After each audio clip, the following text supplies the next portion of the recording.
I've never told this story publicly before, and for years I convinced myself there was no point in bringing it up.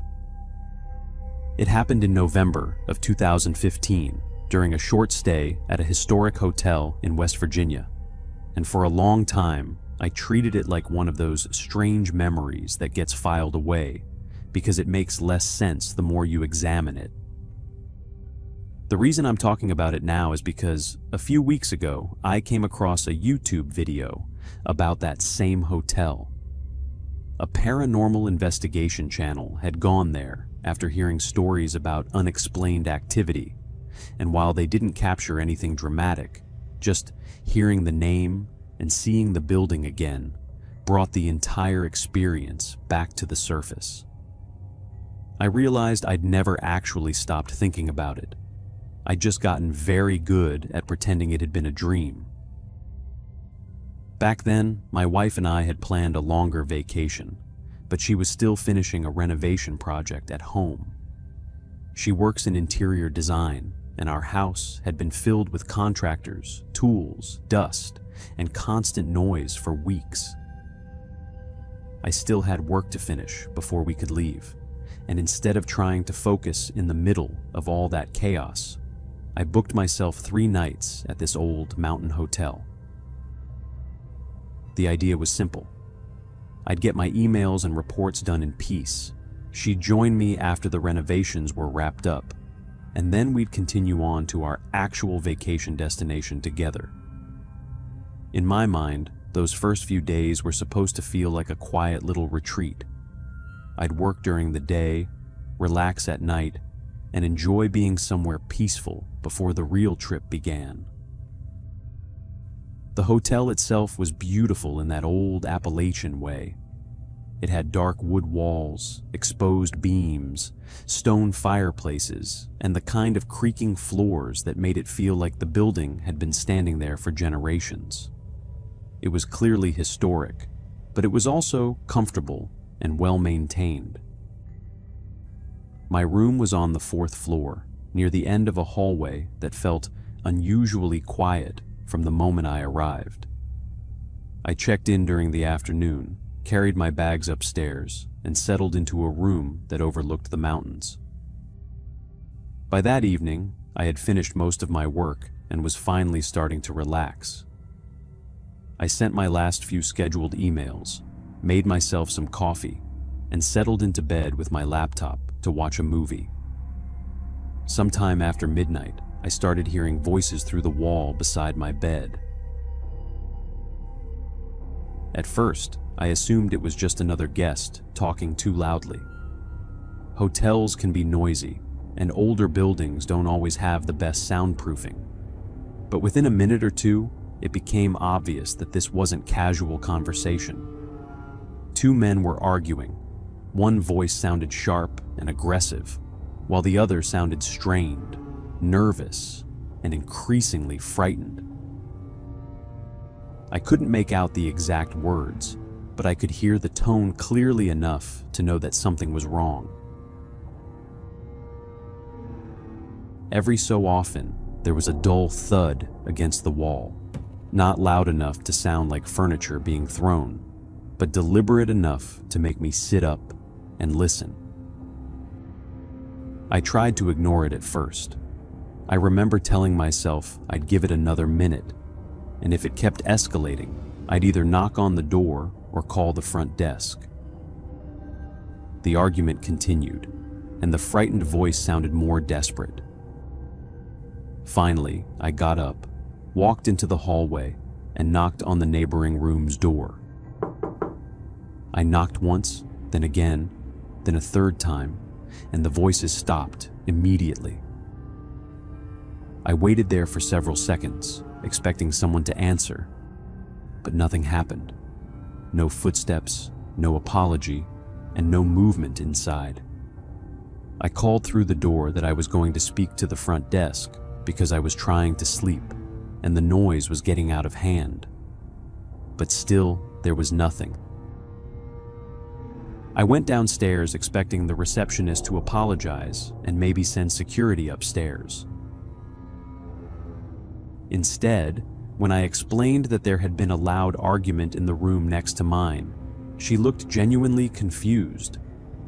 She asked which room I was in, and when I told her, she said that the room beside mine was vacant. I assumed she meant the guests had checked out earlier, but then she added that there was actually no one staying on my floor at all. The hotel had very low occupancy that week, and the only other guests were 4 people staying in the suites on the floor above. She hesitated for a moment, then said she would go upstairs and check anyway. I followed her back to the 4th floor, feeling embarrassed and slightly irritated. I kept thinking maybe 2 staff members had used the room temporarily, or maybe there had been some kind of mix-up with housekeeping. But when she unlocked the room beside mine, it was completely empty. The bed was made, the lights were off, and there was no sign that anyone had been there recently. She apologized, suggested I might have heard noise from another part of the hotel, and went back downstairs. I returned to my room feeling unsettled, but I eventually convinced myself that the old building had strange acoustics and that I'd probably overreacted. The next night, the exact same thing happened. I finished my work earlier, watched another movie, and was just starting to relax when the voices began again through the wall. This time, there was no mistaking it. The same 2 men were arguing. One voice was angry and forceful, while the other sounded frightened and defensive. The thudding against the wall came back too, sharper now, as if someone was being shoved into it. I sat there frozen for a few seconds, trying to decide whether to call the front desk immediately. And then there was one violent crash that sounded like a body hitting the wall hard enough to shake the room. I remembered that the rooms had connected balconies, separated by a wooden divider that didn't completely block the view. My first thought was that if I stepped outside quietly, I might be able to identify the men arguing and give the front desk a clearer description. I opened my balcony door and moved carefully toward the divider. The mountain air was cold, and the hotel grounds below were almost completely dark. I leaned just far enough to look into the neighboring balcony area, and what I saw made every rational thought leave my mind at once. A man was lying on the floor, stretched out on his back. Another man was kneeling over him, with one hand pressed against his chest, and the other holding what looked unmistakably like a knife. There was blood beneath the man on the floor, dark and spreading across the wooden boards. The attacker's posture was tense and violent, as if the struggle had only just ended. I ducked back instantly, my heart slamming against my ribs, and for a second I could barely breathe. I knew with absolute certainty that I had just witnessed a murder. I ran downstairs to the front desk and told the receptionist she needed to call the police immediately. I explained that there was a man with a knife on the balcony beside my room and another man bleeding on the floor. She went pale and said that the room had been empty the previous night when she checked it. Even so, she picked up the phone and called for help while the hotel security guard came over. The 3 of us went back upstairs together, and I was shaking so badly by then that I could barely explain what I'd seen. The security guard unlocked the neighboring room and entered first. I followed close behind, expecting to see blood, broken furniture, and 2 men. Instead, the room was spotless. The bed was made, the curtains were still, and the room was completely empty. There was no blood, no knife, no sign of a struggle, and no sign that anyone had been there at all. I remember insisting that I had seen it clearly, that I wasn't drunk, medicated, or hallucinating. and that I had no history of seeing things.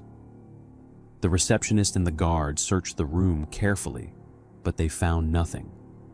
They both asked me several times if I was okay and whether there was anyone they could call for me. As a last resort, they even said they could have a staff member drive me to the hospital.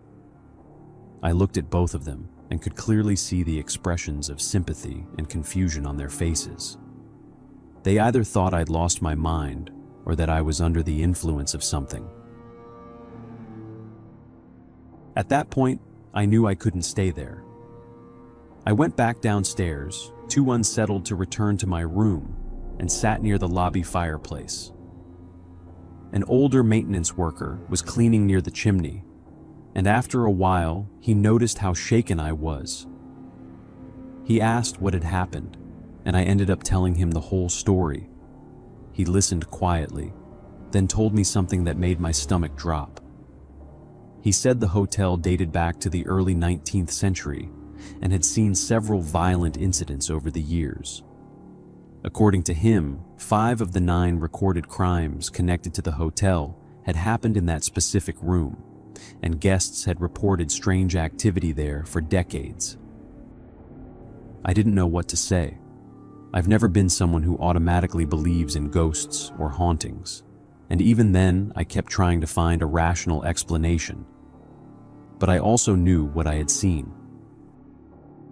I checked out that same night and drove to another hotel farther down the mountain. When I told my wife what had happened, she listened quietly and said she thought I might have witnessed something residual. 2 people trapped in the same violent moment over and over again. I dismissed the idea at first, but later, when I replayed the scene in my head, I realized something I hadn't noticed in the moment. The men's clothes hadn't looked modern. The man with the knife had been wearing dark trousers and a white shirt that looked older than contemporary business attire. And the man on the floor had been dressed in a way that didn't quite fit 2015 either. At the time, the violence of the scene had overwhelmed everything else. For years, I tried to forget about it. I never contacted the hotel again, and I never even drove anywhere near it again. But when that YouTube investigation appeared recently, I watched the entire video with my pulse racing. They walked through the same hallways, stood outside the same room, and talked about the hotel's history. They didn't capture anything unusual, at least not on camera, but I sat there feeling the same cold fear I had felt that night. I still don't know what happened. Maybe exhaustion, stress, and an old hotel played tricks on my mind. Maybe I witnessed something I can't explain. All I know is that I saw 2 men on that room, one of them bleeding and the other holding a knife. And when I went back with help, there was nothing there at all.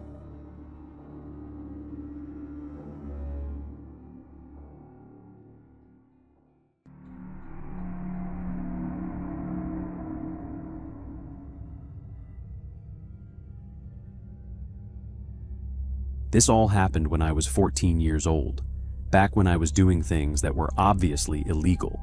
So, don't take this as advice. I'm an adult now, and I've had plenty of time to realize just how reckless I was. But to understand why I ended up in that situation, you need a little background. I grew up in the mountains and forests of West Virginia, and I never had the kind of family that taught me right from wrong. Nobody sat me down and explained what I should or shouldn't do. I was basically raised on my own. My parents never really wanted me. I wasn't a planned pregnancy, and my dad spent most of my childhood making my mom's life miserable.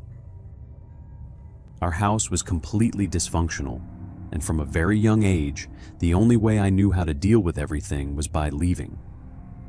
I'd disappear into the mountains and spend entire days wandering through the woods. Before I was even a teenager, I'd learned how to recognize dangerous situations, avoid predators, and survive out there well enough that the mountains started feeling more like home than the place I actually lived. Whenever I had the chance, that's where I wanted to be. The town I grew up in was a little unusual for that part of Appalachia. Most of the region was struggling financially when I was a kid, but our town had a factory that had made a handful of families pretty wealthy. Because of that, I went to school with kids whose lives looked nothing like mine.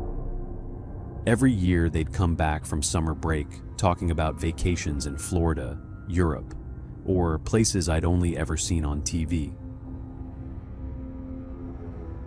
Meanwhile, I'd spent the whole summer trying not to be at home.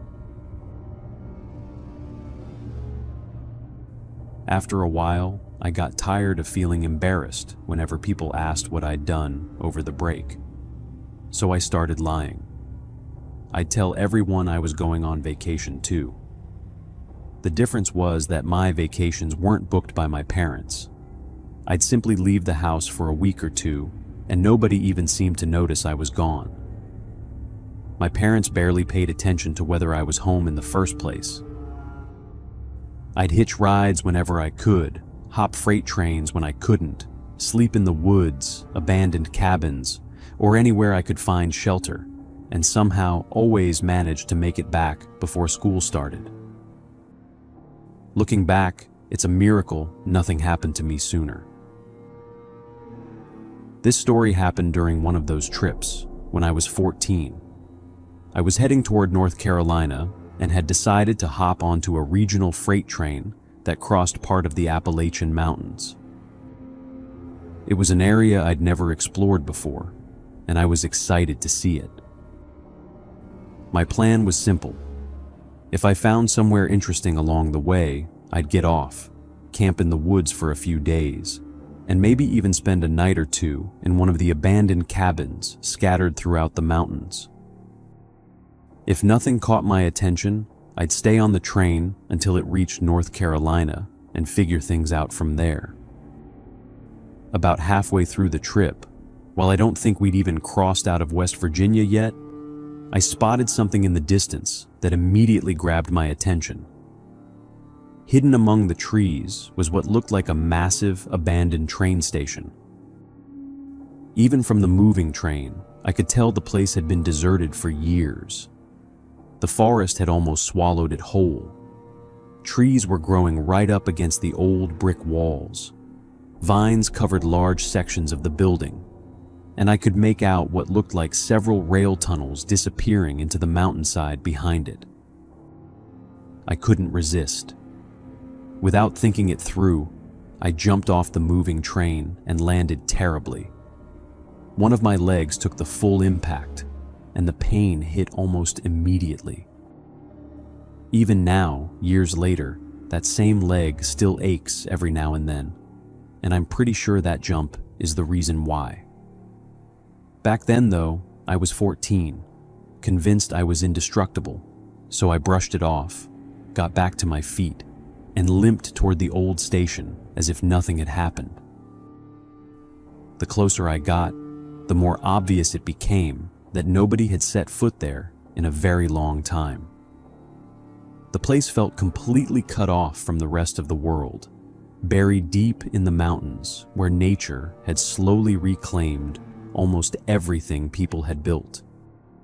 There wasn't a single sound besides the wind, and standing there, I had the strange feeling that I'd stumbled across somewhere people had simply forgotten. As I got closer to the station, I couldn't shake that strange feeling building in the pit of my stomach. It was this constant battle between curiosity and fear, because the place looked completely abandoned. Yet the closer I got, the more little details started telling me someone had either been there recently or was still living there. Growing up in the Appalachians, I'd heard every story imaginable about people hiding deep in the mountains. Most of them sounded ridiculous, and the few people I'd actually met over the years were nothing like the stories. They were usually homeless men who had chosen to live away from society, and a couple of them had even helped me before, after realizing I was just some kid wandering around alone. Because of that, I never automatically assumed people living in the woods were dangerous. Even so, something about that place felt completely different. Looking back now, I think my instincts recognized the danger long before my 14-year-old brain did. Every few steps I took, I noticed something else that didn't quite fit. Little details that, by themselves, meant nothing, but together created this overwhelming feeling that I shouldn't have been there at all. One of the first things that caught my attention was an old rusted Ferris wheel sitting off to the side of the property. I still have no idea how something like that ended up in the middle of the mountains, but it looked like the remains of some traveling carnival that had been swallowed by the forest decades earlier.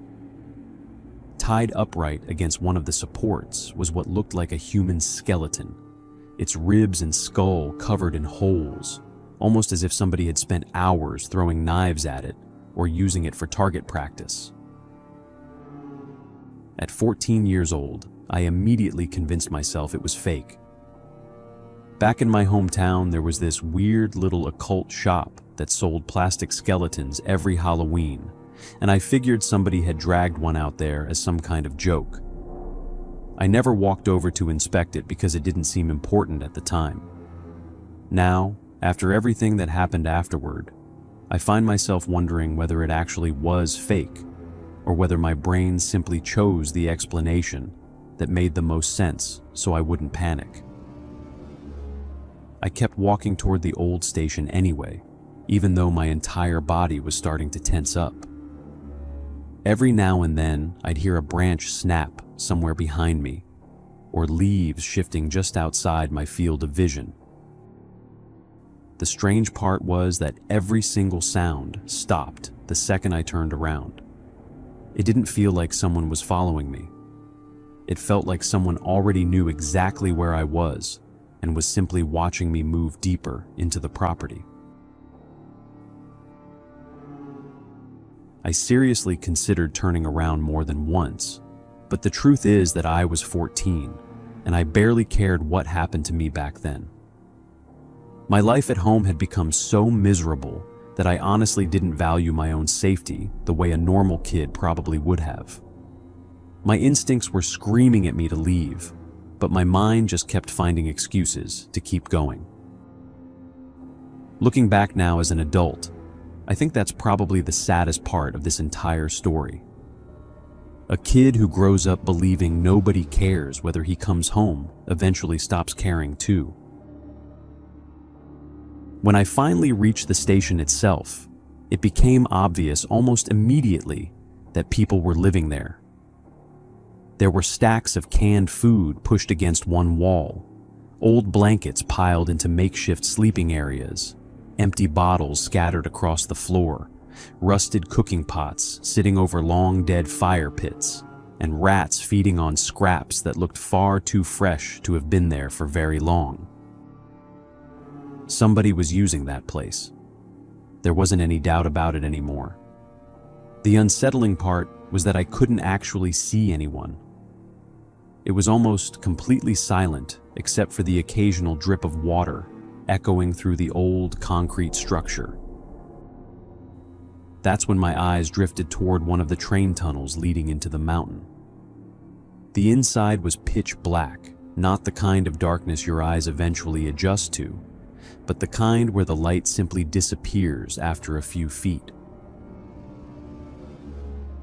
I stood there staring into it far longer than I should have, trying to convince myself there was nothing inside, when I suddenly noticed movement deep within the darkness. Everything happened so fast after that even now it feels like flashes instead of memories. I saw one figure emerge, then another. Two men stepped out of the tunnel so suddenly, it almost looked like the mountain itself had spit them out. They were filthy beyond anything I'd ever seen before. Their clothes hung off them in torn strips. Their hair was matted with dirt.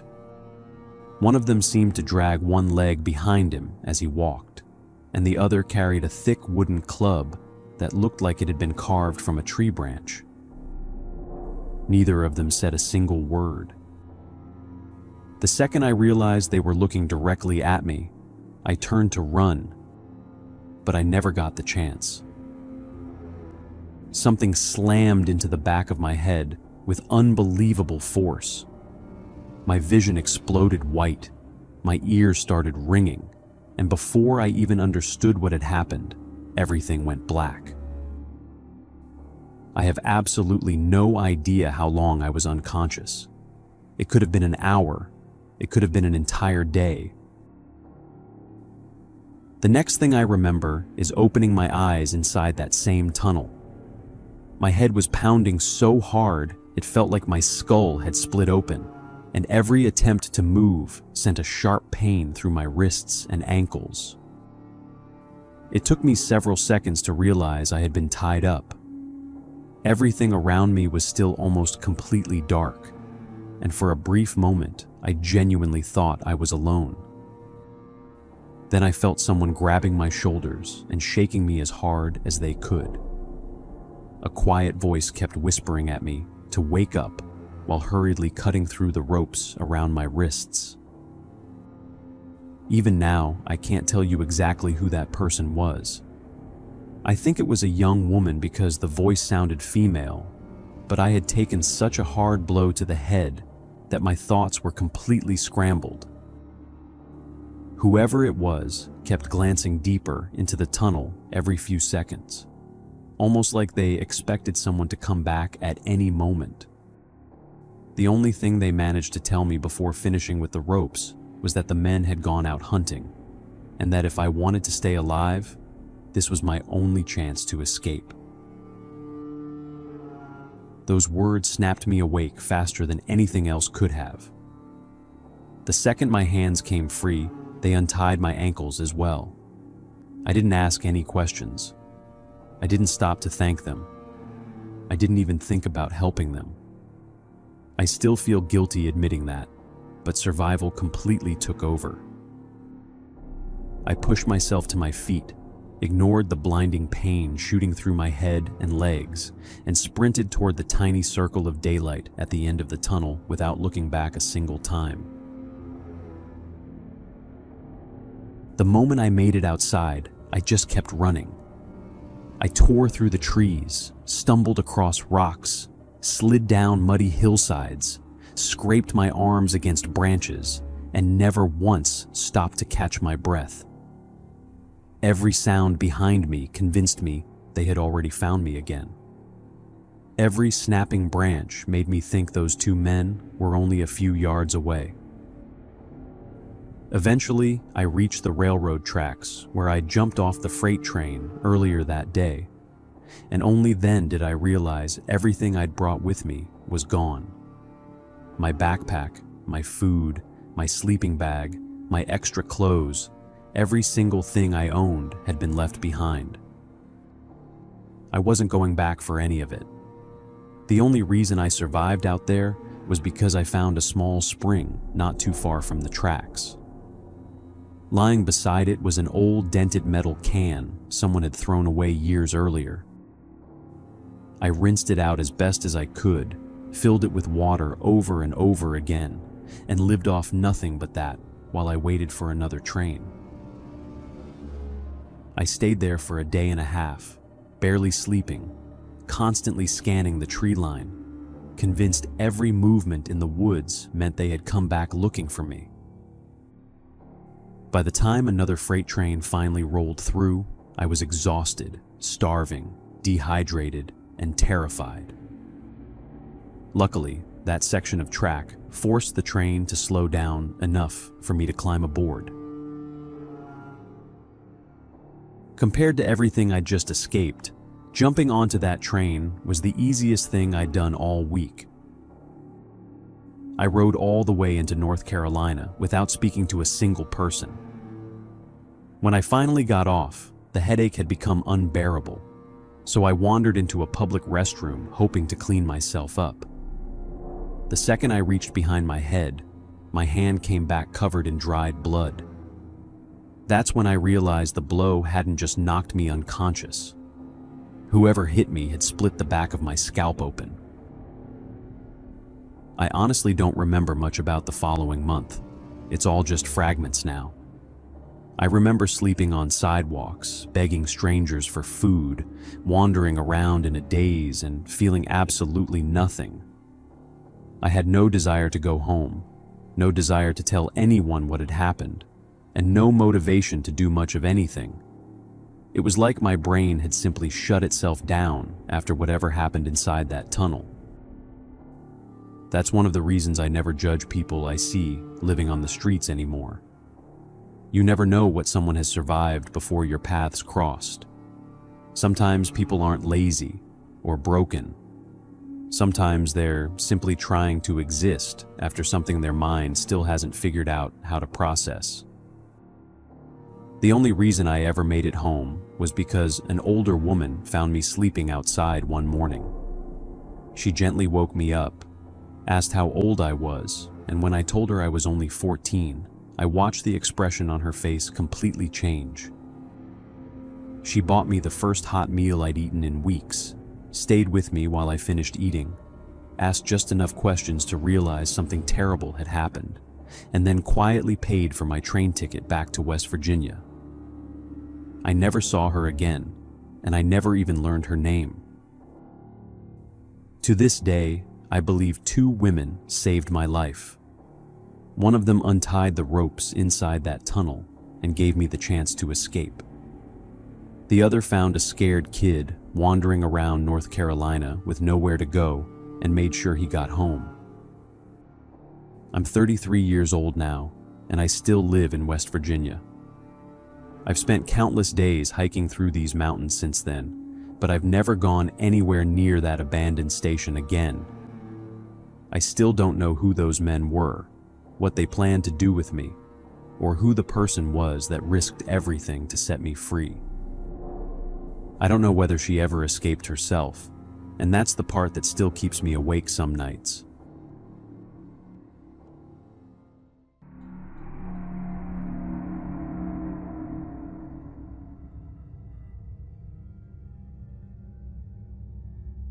Everything I'm about to tell you happened when my cousin and I were kids. I was 9 years old, and he was 12, although everyone always joked that he looked younger than me because he was so small for his age. Looking back, I can't believe how close we came to something that could have destroyed both of our families forever. It's one of those memories that never really fades. You don't think about it every day, but then something reminds you of it, and suddenly you're right back there, hearing every sound, smelling the cold mountain air, and feeling that same panic all over again. I've never forgotten it, and I honestly don't think I ever will. We weren't from Appalachia ourselves, but every fall our families rented a cabin somewhere in the mountains for a week. It had become a tradition long before either of us had been born. My parents, my aunt, and uncle, and the 3 of us cousins all went together every single year. My younger cousin was only 5 at the time, so he usually stayed close to the adults, while my older cousin and I spent almost every waking hour exploring the woods, climbing over fallen trees, skipping rocks across streams, and pretending we were surviving in the wilderness. To us, those vacations felt like complete freedom. The campground where we stayed was actually pretty busy during the day. Families came and went constantly.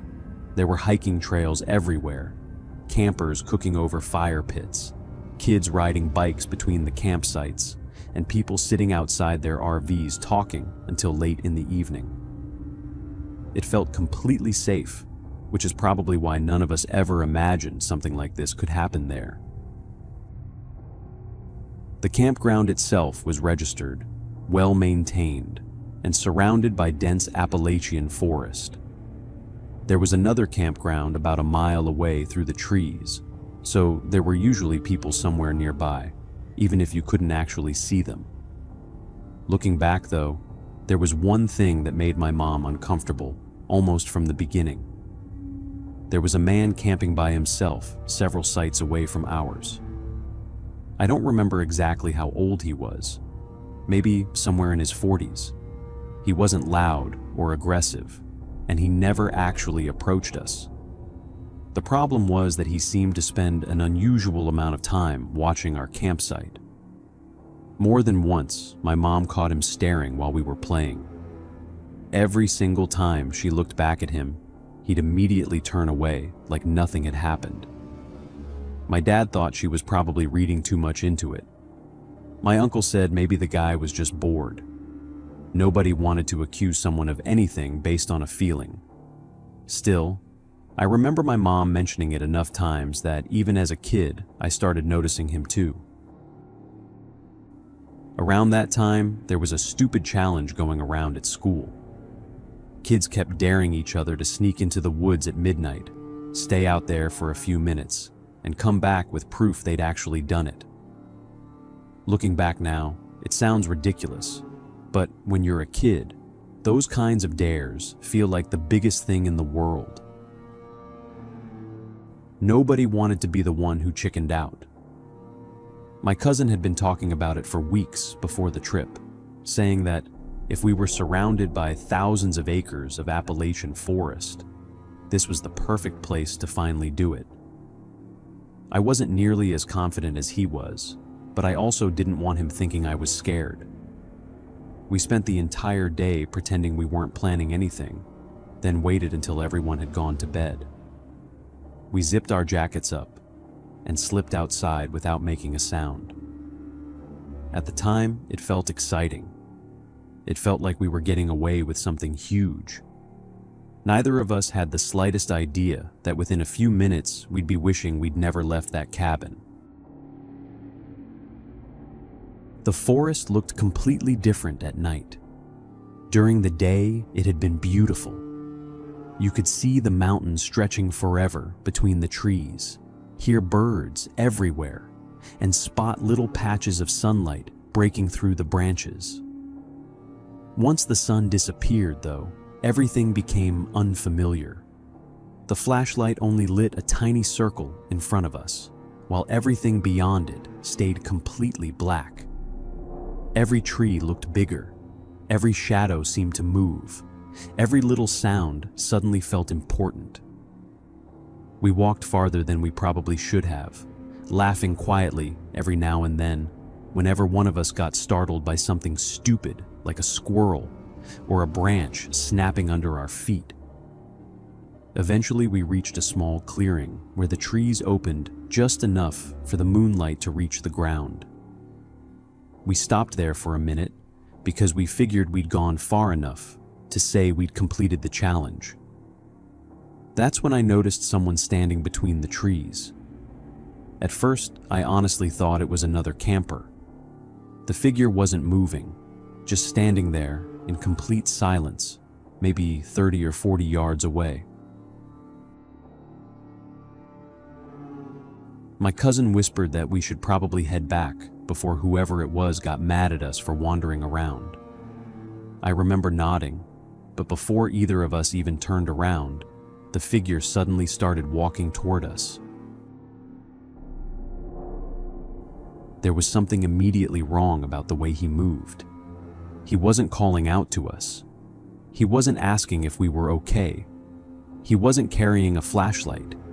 He was just closing the distance faster and faster without saying a single word.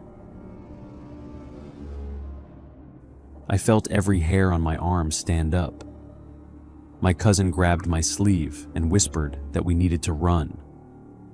The second we turned around, we heard him sprinting.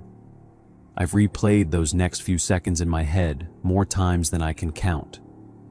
We were both running as fast as we possibly could, crashing through leaves and low branches without even paying attention to where we were going. I could hear him gaining on us unbelievably fast. My cousin was smaller than me, and no matter how hard he tried, he simply couldn't keep up. I remember looking over my shoulder for one split second and seeing the man almost on top of him. Then I heard my cousin scream. Not the kind of scream kids make when they're playing. It was pure panic. When I turned back again, the man had already picked him up off the ground like he weighed nothing. My cousin was kicking, punching, and screaming at the top of his lungs while the man tried carrying him deeper into the woods. For about 2 seconds, I completely froze. I was only 9 years old. There wasn't anything I could have done physically to stop a grown man. Then instinct completely took over. I started screaming as loudly as I possibly could. I wasn't yelling words anymore. I was just making as much noise as I could. I kept screaming over and over again while running toward the campground instead of away from it. The entire forest echoed. My cousin was screaming too. Between the two of us, the noise was unbelievable. I remember hearing cabin doors opening somewhere behind us. Then flashlights started appearing between the trees. People were shouting, asking what was happening.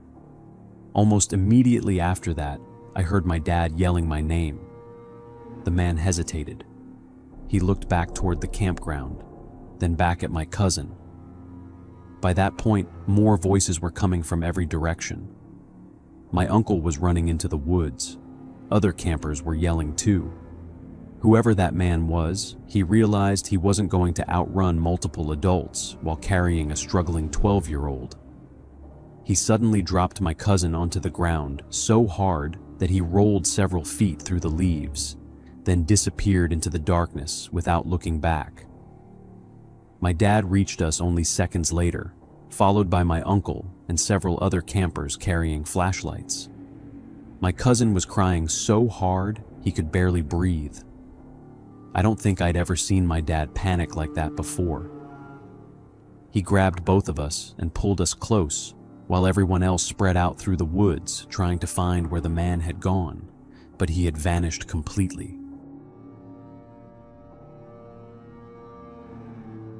The police arrived surprisingly fast once someone finally managed to explain what had happened. They searched the surrounding woods until sunrise, brought in additional officers later that morning, and interviewed practically everyone staying at both campgrounds.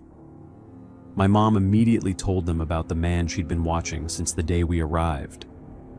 Once she described him, several people from the other campground said they'd noticed someone matching the exact same description hanging around their campsites too. One family even admitted they'd felt uncomfortable because he'd spent an unusually long time watching one of their children earlier that afternoon. Suddenly, my mom didn't sound paranoid anymore. Everyone realized they'd all noticed the same man independently, but nobody had acted because, by itself, staring isn't a crime. The officers took detailed statements from everyone they could find. Search teams spent hours walking the trails, checking nearby roads, and talking to people who had passed through the area that weekend. My cousin and I both described the man as best we could, but neither of us had gotten a clear enough look at his face while everything was happening. The investigation stayed open for quite a while, according to what my parents were later told, but nothing ever came from it. No arrests were made. Nobody matching the description was ever officially identified, and as far as I know, they never figured out exactly who had tried to take my cousin that night. We went home the following morning instead of finishing our vacation. None of us wanted to spend another night there. My cousin recovered physically within a few weeks, apart from bruises on his arms where the man had grabbed him. But mentally, I think both of us carried that night for a very long time. Even now, decades later, we still talk about it every once in a while. We always end up asking the exact same question that neither of us can answer. What would have happened if I hadn't started screaming? What would have happened if the adults hadn't heard us? What would have happened if that man had managed to disappear into those mountains with my cousin before anyone realized we were gone? I don't think either of us really wants to know the answer. All I know is that somewhere in those Appalachian mountains, a man came within seconds of kidnapping a child. he almost succeeded. If I had frozen instead of screaming, or if our cabin had been a little farther from where we stopped. I honestly don't believe he'd still be here today. That thought has stayed with me far longer than the vacation itself ever did.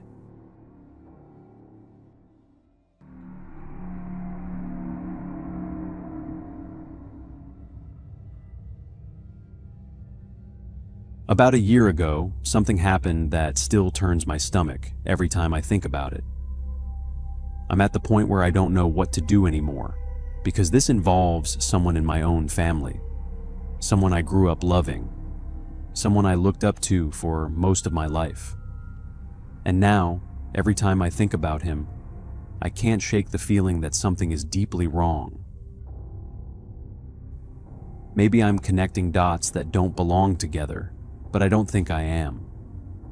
The more I think about everything that happened over the years, the more trapped I feel, like every memory I brushed aside as a kid suddenly means something completely different.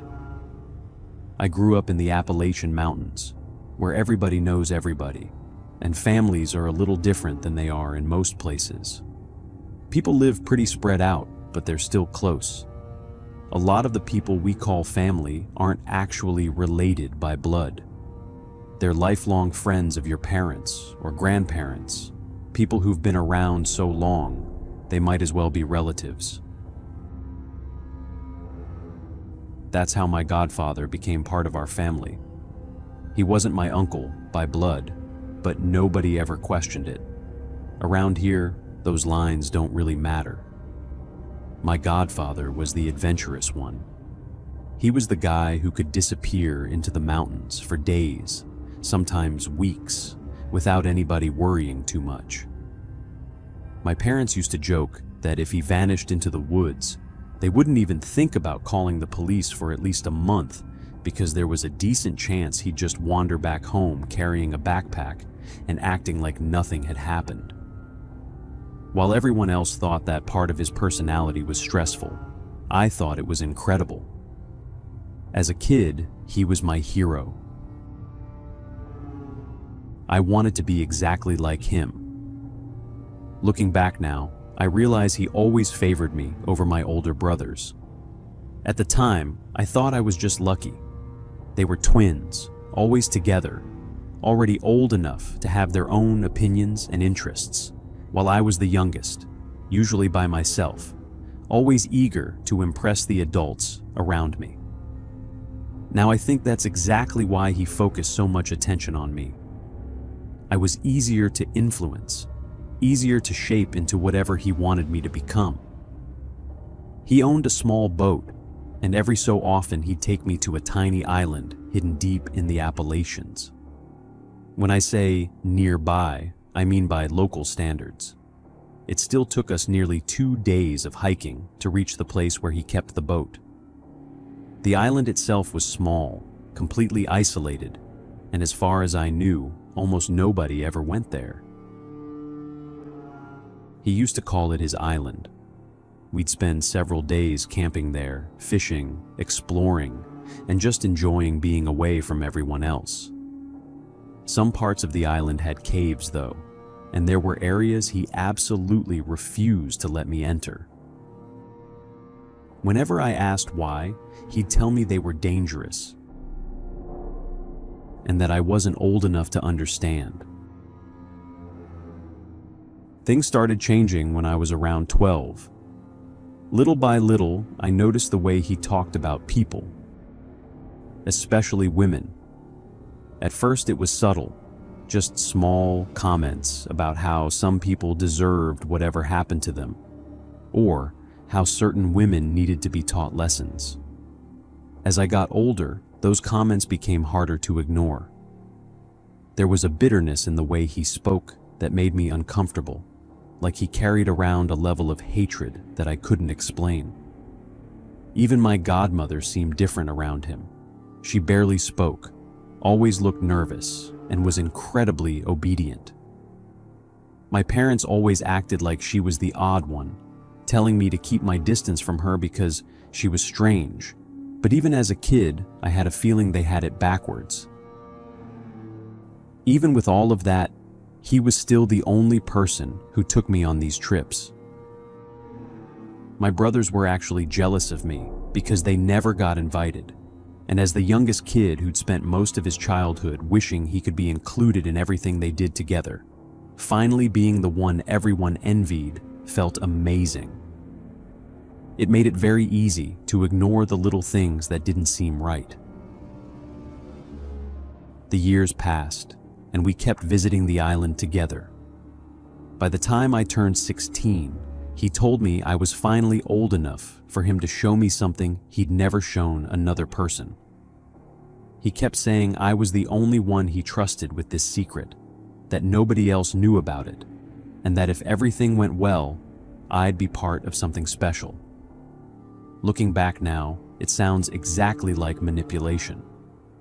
Back then, it sounded like the greatest compliment I'd ever received. I couldn't wait to find out what he had been hiding all those years. We planned to spend 3 days on the island. We each had our own tent, and the trip started like every other one we'd taken together. We fished, cooked over the fire, and explored the shoreline. He told me that on the 3rd day, he'd decide whether I was worthy of seeing what he'd kept hidden from everyone else. I remember feeling excited every time he mentioned it, constantly wondering what could possibly be so important that he'd waited years to tell me. What actually changed everything happened on the very first night. We had both gone to sleep in our own tents when I suddenly woke up. At first, I wasn't even sure what had pulled me out of my sleep, but after sitting there for a few seconds, I heard it again. It was incredibly far away, barely loud enough to make out, but it sounded like a scream. It wasn't an animal. It sounded like a woman yelling somewhere across the island. I climbed out of my tent almost immediately, and my godfather came out just seconds later. He asked whether I'd heard something. I told him I was almost certain I'd heard a woman screaming, and that maybe someone out there needed help. The look on his face changed so fast, it caught me completely off guard. I'd never seen that expression before. It wasn't fear, it wasn't concern, it was disappointment, mixed with something colder that I still can't put into words. He looked directly at me, and, in the harshest tone I'd ever heard from him, told me that some people didn't deserve help, especially women. I just stood there staring at him. I didn't know what to say. I didn't even know how to process what I'd just heard. The hatred behind those words didn't sound like someone making an offhand comment. It sounded personal. It sounded like something he truly believed. Without saying another word, I went back into my tent. I didn't sleep for the rest of the night. I kept replaying his face, the way his entire expression had changed, and the way he'd said those words without the slightest hesitation. It felt like I was suddenly standing next to a completely different person than the one I'd admired my entire childhood. The next morning, I told him I wasn't feeling well and wanted to leave. He didn't argue. He looked at me for a few seconds, almost like he already knew why I wanted to go. My godfather had always been incredibly good at reading people, and I could tell he understood that something had shifted between us. He simply told me he was disappointed in me, and that I'd proven I wasn't worthy of seeing what he'd planned to show me. We packed our things, left the island, and barely spoke during the entire trip back. To this day, I still wonder if I walked away while someone out there needed help. My relationship with my godfather never recovered after that trip. We hardly speak anymore, but I know he still goes back to that island every now and then. What was supposed to be one of the best memories of my life ended up becoming one of the darkest. And after everything I've remembered over the years, I can't stop wondering whether I came much closer to something horrifying than I ever realized. Then, last year, something happened that completely sent a chill down my spine. A journalist reached out to me confidentially and asked if I'd be willing to meet with him. He told me he was investigating a human trafficking network, mostly involving women, and that my godfather's name had come up multiple times during the investigation. Apparently, someone had given him my contact information because I was considered the person who knew him best. We agreed to meet at a small coffee shop, and I spent the entire time feeling like I was betraying him. Even after everything that had happened over the years, part of me still saw him as the man I looked up to when I was a kid. But by that point, I couldn't keep ignoring all the warning signs anymore. I told the journalist everything I knew, every memory that had stayed with me, every detail that had never quite made sense. As far as I know, the investigation is still ongoing. I have a feeling it's only a matter of time before someone contacts me again.